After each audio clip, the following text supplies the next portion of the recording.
I was hoping to be able to access this piping in the wall through here, but I don't think I'm going to be able to. There's too much in the way.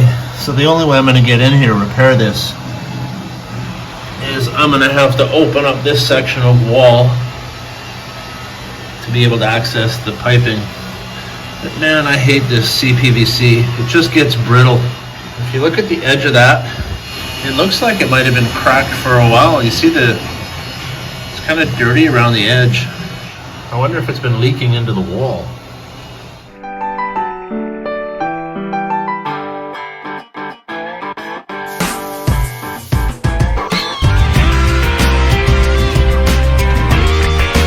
Buckle up for safety as I give you a day in the life of facilities maintenance. So last night, just before it was time to go home, we had a pipe burst in the wall down here. It's the CPVC that no one should ever use. Let me show you why. It was popular back in the 90s when this section of the school was built. And it's still used today because it doesn't take any special skill to use it. You can just cut and glue the piping. But the problem with this piping is it becomes brittle. And it just breaks like this one's done. Like there was it's actually broken a few inches in the wall, so nobody did anything to it. It just cracked and broke. So now I have to pull this toilet and cut out a few tiles to get access into the wall so I can cap it, because the shutoff for this toilet shut off both the first and second floor toilets. We have no working toilets for the boys in the high school. So first thing I'm doing is pulling the toilet.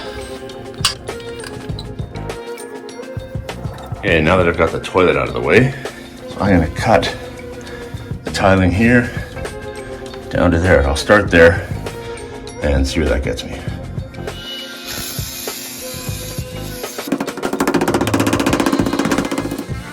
So for anybody in facilities maintenance, you can relate to this. This isn't just a plumbing repair. Once I have the plumbing repaired, I'll have to do a drywall repair, and then I'll have to do a tile repair before I can even think about putting the toilet back. It's never just one thing. Like in the trades, if you were a plumber and you're called to deal with something like this, you'd bust it open, you'd fix the issue, and you'd send them the bill. For someone in facilities, you bust it open, you fix the plumbing, then you fix the drywall, then you fix the tiling. Like, it's a bit of an extensive repair. It's not just slap some mud over a hole and call it a day. So this could take a while. So there's our problem right there. Broke right at the fitting. I'm gonna have to take this row off right here as well. The good thing is I'll be able to put the shutoff temporarily on the end of this line and get our other toilets back up and running. But this stuff is just, I shouldn't even make this stuff anymore. The CPVC, it's just so brittle. There's that black stuff on the floor we were wondering about. Mm-hmm. Look at it in the lines there. So I was able to use my multi-tool and just cut this off. And the end of this pipe is movable enough that I can just deburr it, and I'll slip this fitting on here right now for the time being. And then I can turn the water back on elsewhere and actually address this properly later. Some people might ask, why don't I just put this on here and call it a day? The problem with that is you need this part of your shutoff and supply line accessible outside the wall. It can't be inside the wall. Yeah, it needs to be outside the wall, so I'll have to put an elbow on here, bring that out, and then put a proper fitting on it. You see that little blue mark there? Whenever you're going to install one of these shark bite or shark bite type fittings, you always have to make sure the pipe goes far enough into the fitting so that you're gonna get a proper seal. So I always mark it, and then in that way I know this is on there securely. and that I can go and turn the water back on without fear of this bursting. Now, if you're wondering what I'm doing in the weight room, that's where all the shutoffs are conveniently located. Problem is that they're not all labeled correctly. I've had to update a few things. This black writing here is an update. This is also an update. This was labeled boys washroom, second floor. However, it turns out it is very much the first floor bathroom. It's also the second floor staff washroom and the first floor water station. I want to make sure that this is holding. And it is. I don't have water squirting out all over the floor. So, I guess we can say that the rest of the toilets in the school are now working, and I can go about sorting out a repair for this one.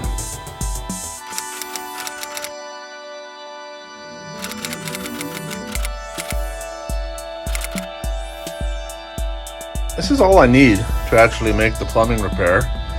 I'm going to use this shark bite coupler. It's a universal coupler. Either end of this will accept CPVC, copper, PEX, and so this is the least disruptive way to do it. This will slip onto the CPVC, and that'll transition to that.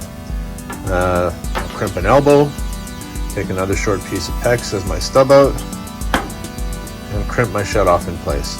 And that's it. The biggest repair is going to be the drywall and tile repair that follows. Despite the fact that we had a spectacular geyser, the irony is that this is actually the least of the repairs.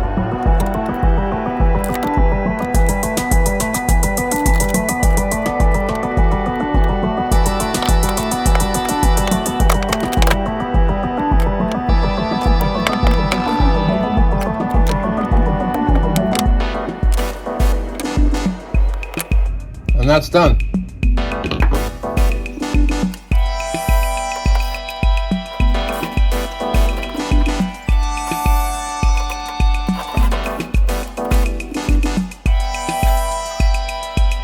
I need to take this course off all the way around here so that I can get cut back to some strong drywall, be able to install backing, and have something to screw a new piece of drywall into. Yep. Time for the earplugs and the dust mask.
I think I can salvage enough of a nailing edge to install what I need to install.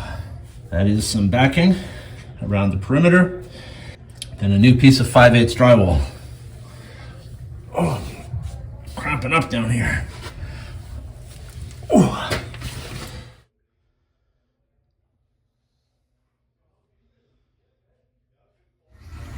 Well, I've kind of got my rough opening the way it's going to be.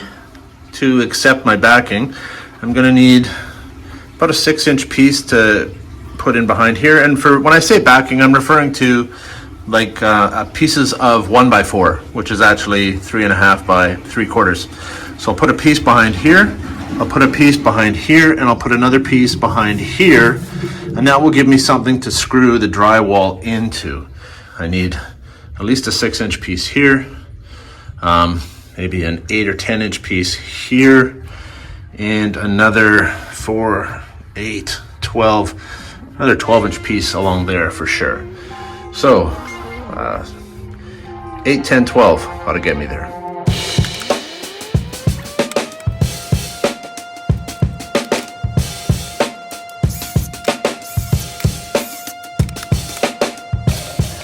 Okay, I've screwed my backing in place, here, here, and here.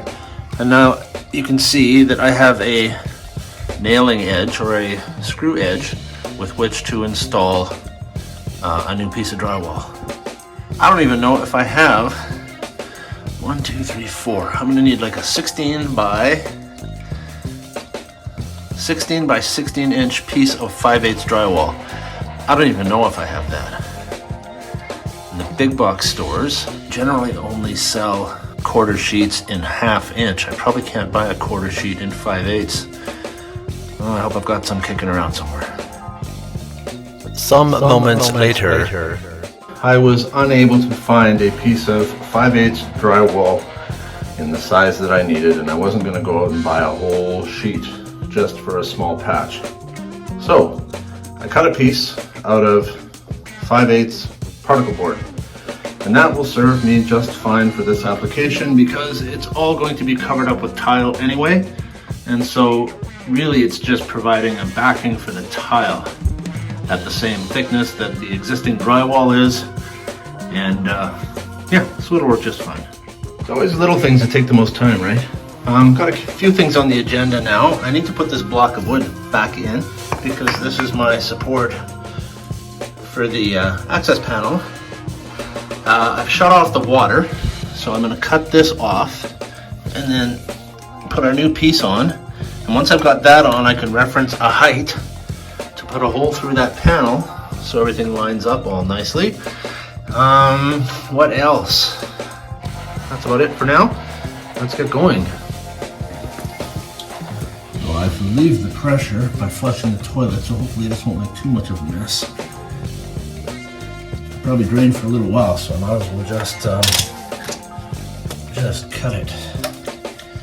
Now I can't use the same kind of cutter on here that I would use on a PEX line for the very reason that because this stuff is so brittle, that kind of cutter would crack it. So you have to use a hacksaw or a multi-tool like this. This will also work.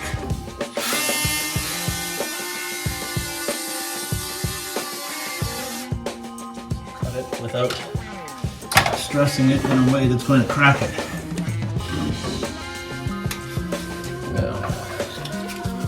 Deeper in this just a little bit.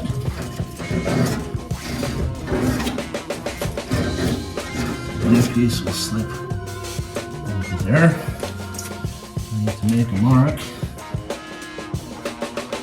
It's at least there.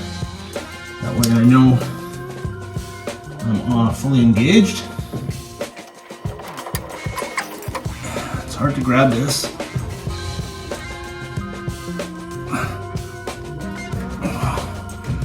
There, it slid. Oh, there, I'm up to the mark. Whew. It's more work than you want it to be. Now that you are on, I can go and turn the water back on just to make sure that that is not going to leak. Be right back.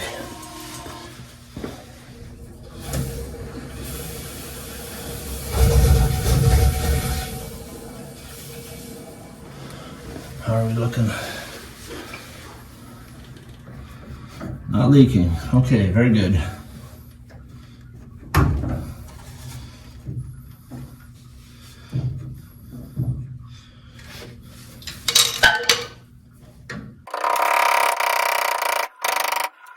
Okay, you are anchored to that piece of backing there. And now this piece will go back in here.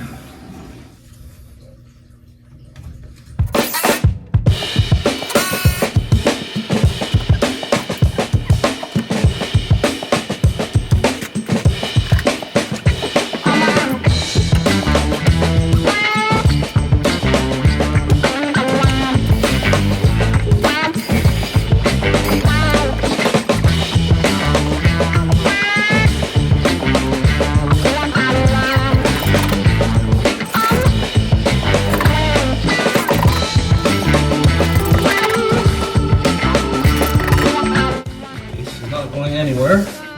And here's our stub out. Now, what I've done is I replaced this from what you actually saw in the earlier video for a longer piece, because to remove these caps, even though they make a little plastic piece to pop it off. I don't know where it is now, so I'm going to show it to you. It's just a little C-shaped thing. You slip behind there and it presses on a ring that releases it and you pull it. It puts so much pressure on this, and I don't want that. So I made it long enough so that when it comes time to actually put the shut off on, I'll just cut this off at the length that I want it and then put the shut off on. But right now, I'm going to call it for the night because I need to clean up. Yep. Okay. See you tomorrow.